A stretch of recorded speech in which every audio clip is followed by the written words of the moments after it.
going into a second store is actually about you, the entrepreneur yourself. My experience has been, look, see, I'm a guy who likes to get involved, jump in, get stuff done. That's who I am. But you see, you can do that when you have one store.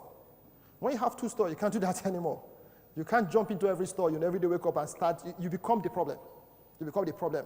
So one of the ways to grow, if you want to really grow, really, is to recognize that you yourself need to learn to actually delegate as much as possible and let other people do their jobs. If you have the right people, then you don't need to worry.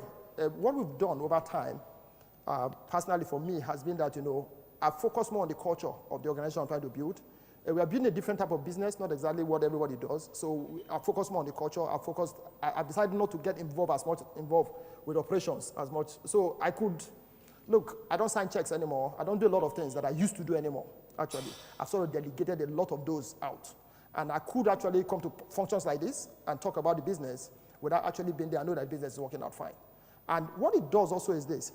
If you have an employee who basically signs checks, who is responsible for certain things, he takes ownership, actually, of the business. He now actually starts seeing himself as part and parcel of that organization, and he takes responsibility. So there are many things that, when I opened the second store, I remember I would jump in and I'll say, no, you don't do this, don't do that, don't do that. And the guy will explain to me why he's done that. And I'll look stupid because he's saying exactly I would have done the same thing if I were in his shoe. But because I didn't trust him that well and I didn't think he was comfortable, I wasn't feeling that comfortable, so I always challenge them.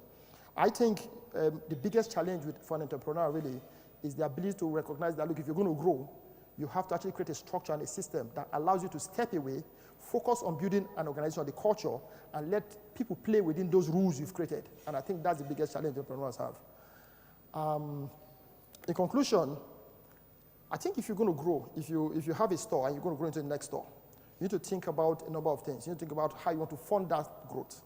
If you already have the funding, fantastic. If you don't have the funding, and you need to borrow money or do something, then your strategy, whatever you think about, needs to be around that. You can't actually,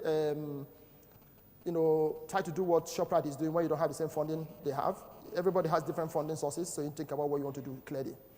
You have to think about your organization as a business and ask yourself questions sincerely. What am I doing here? Am I trying to actually do what other people are doing? And if these people that I have right now, are they good for what I want to do going forward? Or do I need to change things? I ask myself several times, every day I ask myself this question.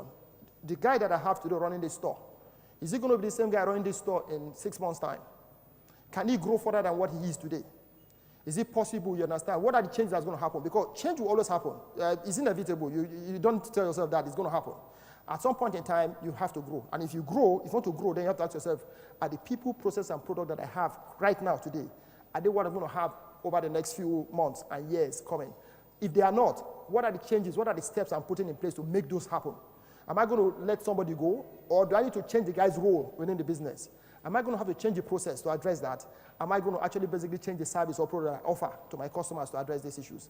I think you need to do that. Then finally, the most important part of it, you need to ask yourself sincerely, what do you need to let go yourself to let other people grow? If your people grow, that's when you're actually growing. You can't grow if you have to be doing everything yourself. Then that's not growth.